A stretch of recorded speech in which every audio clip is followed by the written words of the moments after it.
Hey, what's going on? This is Larry Beecham, and today I wanted to do a training on understanding how to really turn a profit in a network marketing opportunity. And I mean turn a profit. And most people that are involved in some sort of a network marketing opportunity don't really understand how to do that. They don't understand how to actually set up a profitable business. And it's not all their fault. A lot of it has to do with how they've been trained and how they view the industry of network marketing. So I want to show you two types of businesses that you could actually build under the network marketing business model, how the money works, and which one of the two should you actually participate in and become very, very profitable. All right. But it starts off with understanding what those two types of organizations are. All right.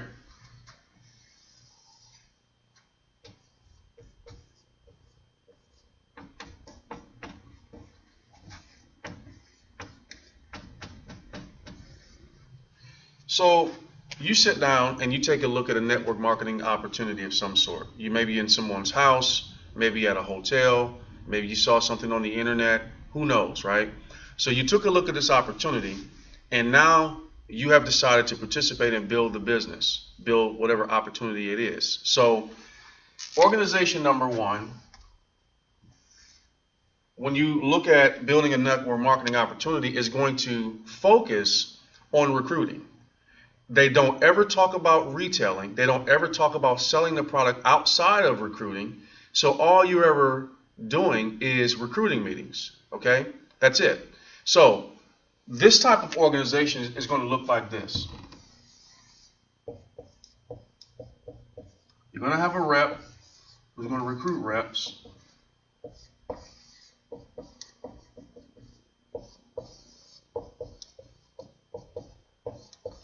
Okay, so this is how it's typically done, or how most people are presenting this.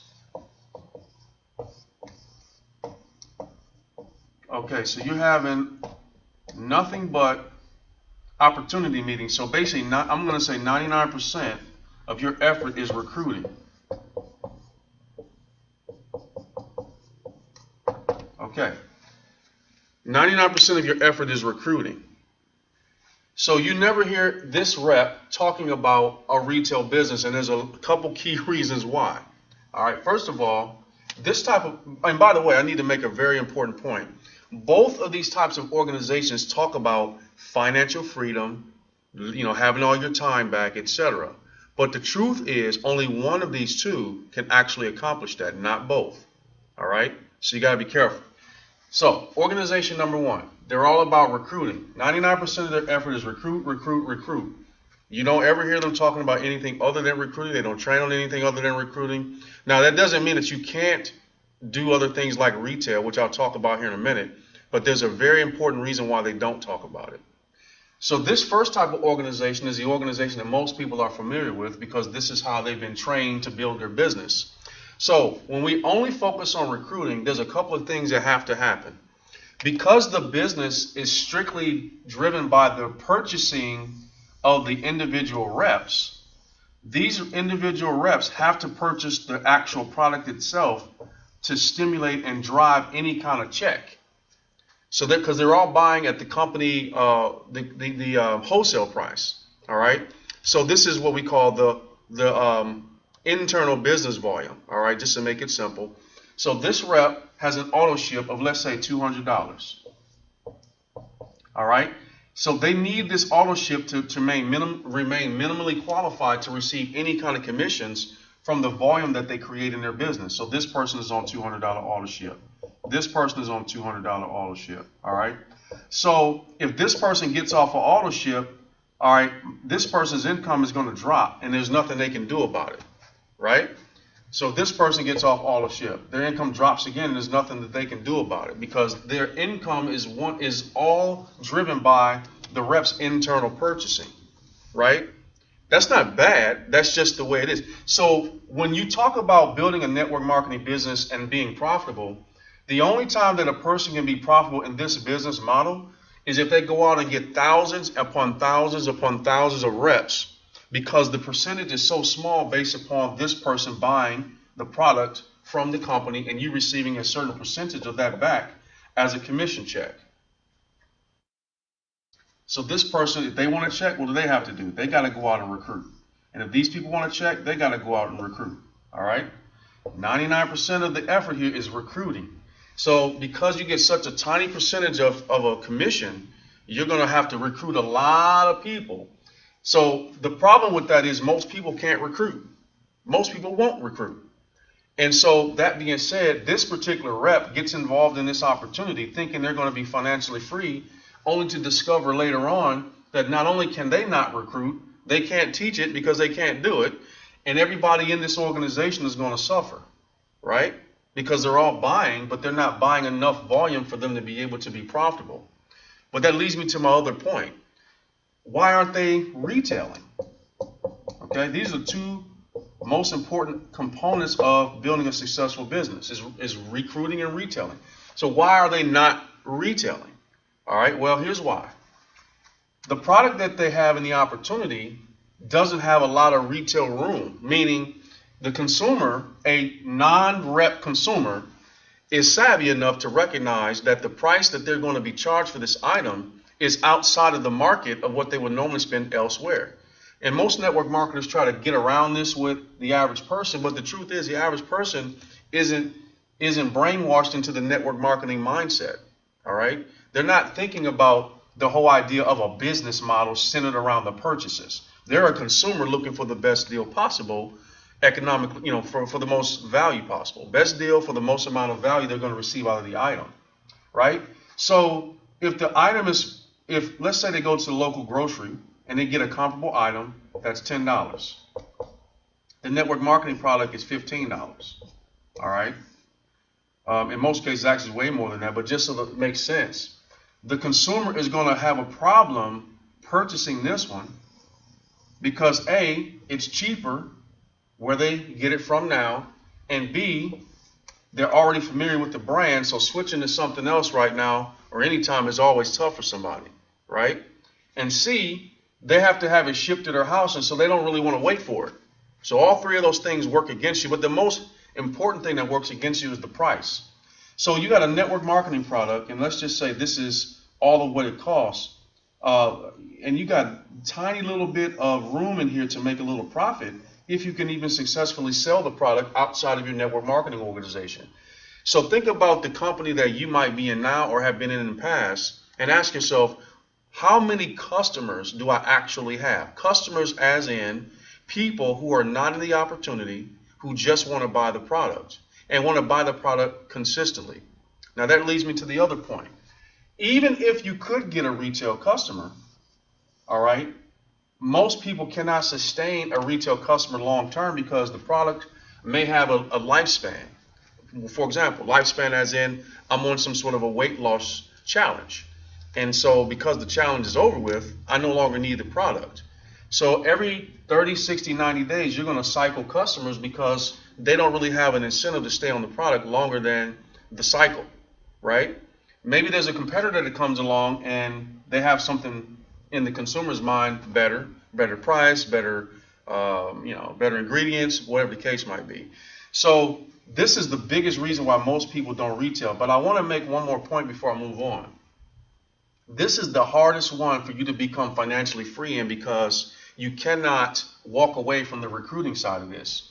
It's like my mentor would say, it's like, you've ever seen those movies where somebody's running across a bridge, and while they're running across the bridge behind them is collapsing, right? So they got to run fast enough to keep the bridge from catching up from them from collapsing. That's what this kind of network marketer is doing. He's running from the collapse of his organization because he knows that if a person isn't recruiting, there's no volume, and if there's no volume, they're not making money, and if they're not making money, they're not going to stay motivated, and the lifespan of the average network marketer in this business model is 60 days or less. Okay? So that's why you want to try to get a check in their hand quickly, but if they can't recruit, it's going to be hard for them to do that. And there is no retail opportunity, all right? Because there's not enough profit margin built into the product. That's why most network marketing companies don't have you retail anything. They don't have training on it, right?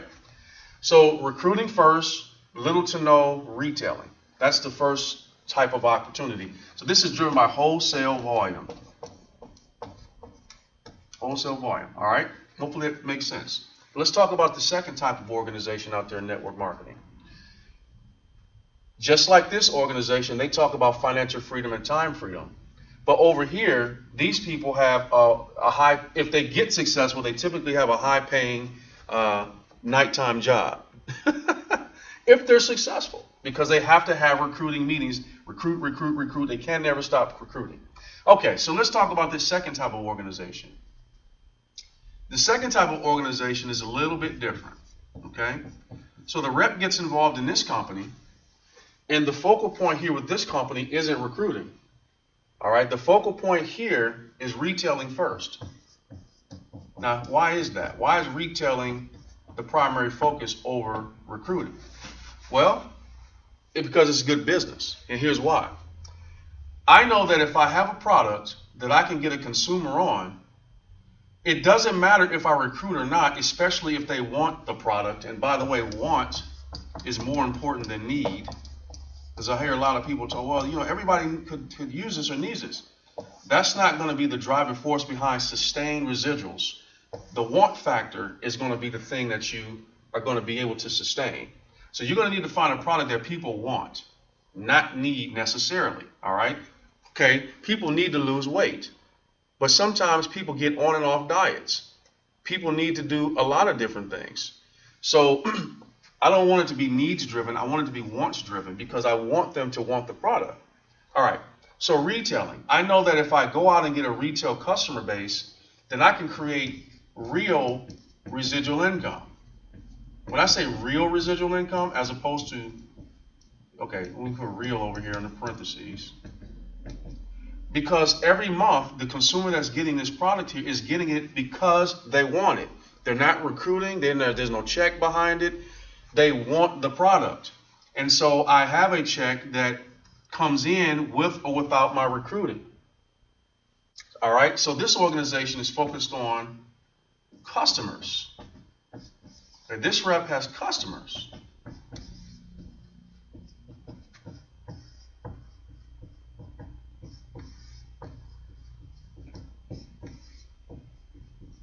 Okay, this rep has a customer foundation, not a rep foundation. Okay, a customer foundation. This rep here will ask this rep, okay, if these two reps were talking to each other from these two different opportunities, this rep here could be making $1,000 a month, okay, right now. Do you see any reps in here recruited? You don't see any reps yet, do you? And they're making $1,000 a month because they have a foundation of retailing the product. They haven't recruited anybody yet. This rep here isn't making $1,000 a month, and if he is, he has a bunch of people in order to make $1,000 a month because of how that's set up. So this rep here is making $1,000 a month just because people are buying his product because they want the product. Now, what happens is, this rep's philosophy and how they're trained is they now have a customer base, and within that customer base, there may be someone in there that decides that they want to actually make money, right? So let's just say this individual here decides that they no longer want to be just a customer. They love the product, you know, they want the product, and so they now become a rep. Okay? So what's going to happen here is, in order for this rep to be successful, they're going to teach this rep what? To go out and get customers.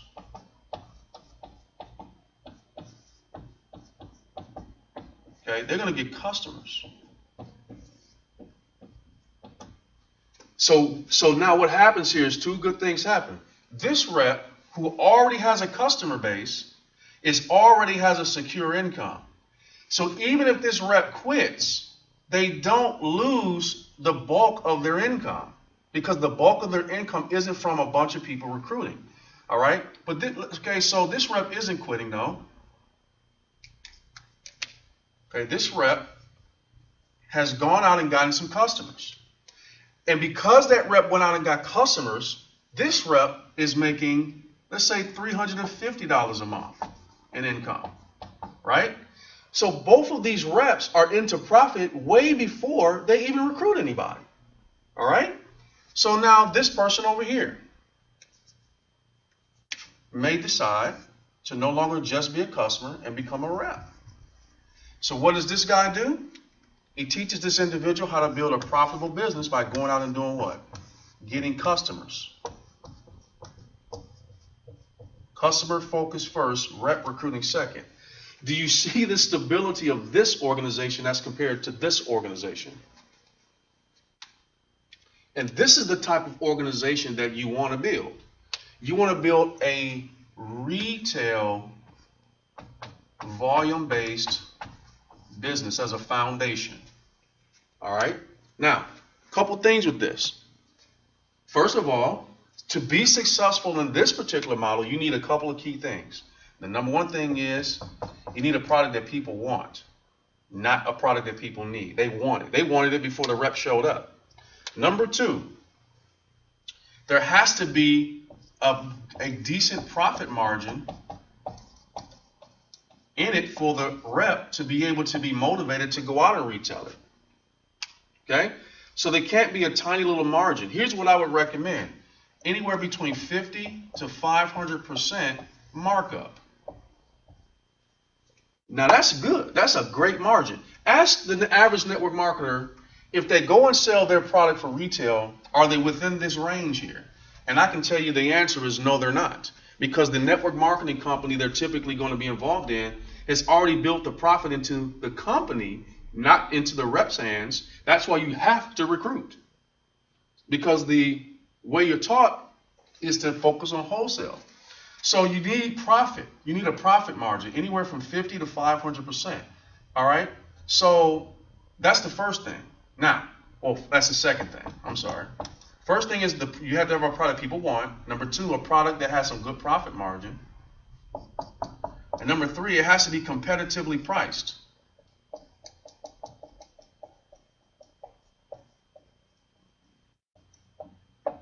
Okay? So the consumer must see that it economically makes sense to even consider the product. It doesn't have to be the cheapest, but it does have to be competitively priced. Right? Now, if you can get it cheaper, that's even better. Okay? If you can get a product into the hands of the consumer that's cheaper than what they would be, that they already want it, but it's cheaper, that's excellent. Okay? So these are the top three things that you need in order for you to have this actually work out. This organization here is a happy person. This rep here, unlike this rep, can take 6 months to a year off from building their business and not even really worry about it collapsing because it's not driven by recruiting. It's driven because the people are buying the product that they already want. And they're getting a good profit on it. And, of course, because the people want it and it's competitively priced, they're going to stay on it. This is where you can create a real auto-ship opportunity. Real auto-ship opportunity will sustain itself in this environment. It won't sustain itself in that environment. This auto-ship is driven by somebody getting a check, period.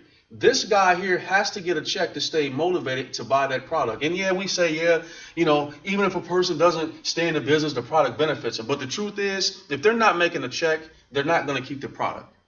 It just is the bottom line. That's just a fact. So here, you want to make sure that you build out this kind of an organization. So this right here, for most people, is difficult to find. It's difficult to find a product. It's difficult to, first of all, find training on how to actually build a customer base first and then back it with reps. That's why you don't hardly ever see it. And the main reason is because this other stuff doesn't exist.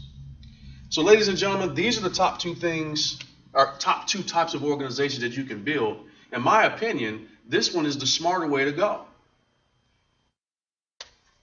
Now, one final thing I'll make a point of is sharing versus selling. So you might be thinking, well, retailing, that sounds like selling. I don't want to sell. Okay, fine. You don't have to.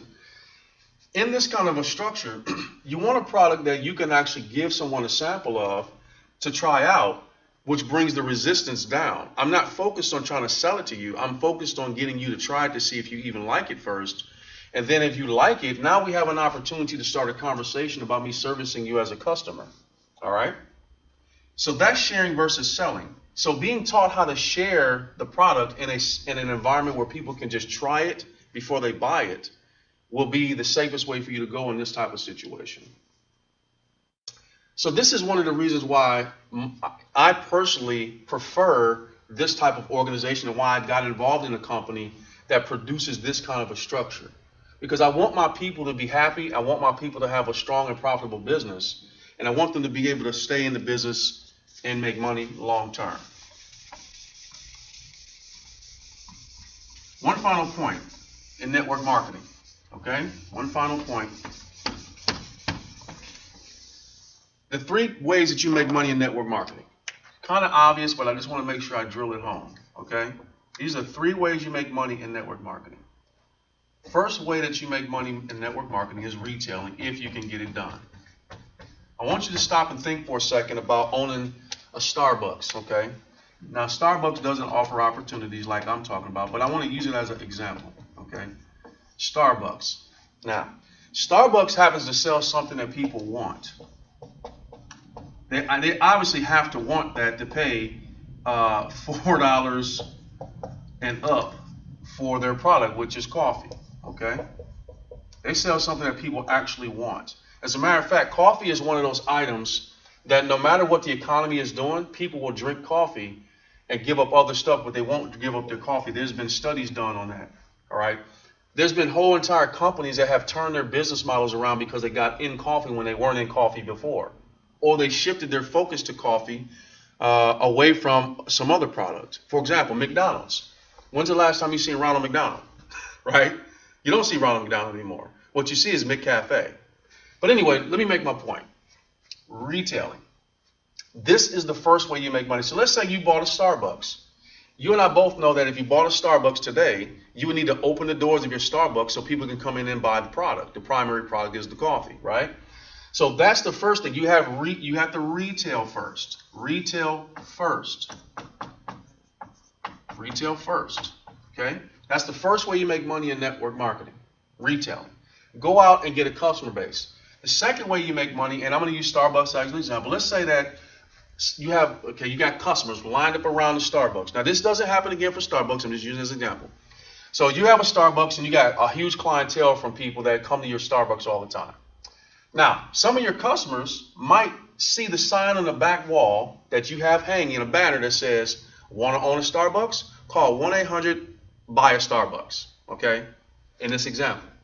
So that person calls 1-800-BUY-A-Starbucks and says, hey, I'm in this Starbucks all the time, and I'm interested in owning one. What do I need to do to own a Starbucks? They said, well, before we explain that to you, how did you even find out that we sell Starbucks to people? And they said, well, I was at the Starbucks on the corner of Linebaugh and Sheldon, and there was, the sign hanging up in the restaurant. So they go into their computer and say, oh, okay, so that Starbucks is owned by Larry Beecham. Now, they don't necessarily have to say that to the person, but for the sake of what I'm explaining, they know that I am the person that referred them to that Starbucks. And they make note in the computer system, right? So the person goes through the process to learn about a Starbucks. They like the Starbucks opportunity, and they invest their money in the Starbucks opportunity. And the moment they invest their money in Starbucks opportunity, the computer says that somebody needs to get a check for that referral, right? So we're going to call this startup volume. So the moment that I set up a Starbucks and they stock that Starbucks with inventory, I'm going to receive a startup volume bonus because I was the reason why this new Starbucks even exists. And it might be on the other side of town. It doesn't really matter. So this is the second way that you get paid in network marketing is when you set up a business. All right? So the business has to have a product in order for it to be a legitimate business. So the second way is setting up a business, right? Now, the third way that you make money in network marketing is now that this new Starbucks is in business, guess what they're going to do? They're going to start doing number one. They're going to start retailing first the product. Now what happens is the corporate, okay, adds up all of the receipts, okay, all of the receipts and all of the purchases that were made in that Starbucks every 30 days. They're going to calculate every 30 days. And based upon all of this volume here, they're going to cut me another check based upon a percentage of volume because it's because of me that business even exists. Okay? So the third way I'm going to make money is on monthly business volume. Okay, I'll make a percentage of that. So now I have an incentive to go out and assist this particular Starbucks to be successful. So these are so it doesn't matter what comp plan you're under. These are the ways you make money. This is it. All right. This is where most people never make money because because it's recruiting specific. But the smartest people have this as the front runner of how they structure their efforts and how they make money. Because guess what? That just makes sense, doesn't it? Think about it. If you bought a Starbucks and you didn't open the doors and you just try to go out and sell other Starbucks, well, you probably could do it. But you're only making money just by the startup volume. Somebody buying a Starbucks and having it stocked, but they don't open their doors either. So they go out and sell Starbucks opportunities that don't open their doors. It doesn't. So you want to set up a business that just makes sense, right? So hopefully this has helped you understand where you may have either needed to shift your process or consider another opportunity. So I happen to be participating in an opportunity where we focus on the other side over here, where we focus on helping you get profitable quickly by getting you into profit with a retailable product that has a powerful profit margin in it. And then on the foundation of the retail business, we'll teach you how to build out an organization of people who have, guess what, a strong and profitable business from retailing. So if you're interested in learning more about that, all you got to do is just click on the link that's somewhere on this page. If you're on YouTube, you probably see the link there. If you're on my website, I'm sure it's somewhere on the page. So just take an action and let me know that you want to learn more about how to be profitable in network marketing. I'll do my best to teach you what we do and introduce you to our product, and we'll go from there. So it's been my pleasure to train you today. Hopefully this has been good. Like, share, and comment this, and let other people know that this education is available for them to understand how to be more profitable. And if you need to contact me, you can do so by emailing me or calling me directly. All that information should be provided for you on this website. Thanks for listening. We'll see you soon. Take care and God bless.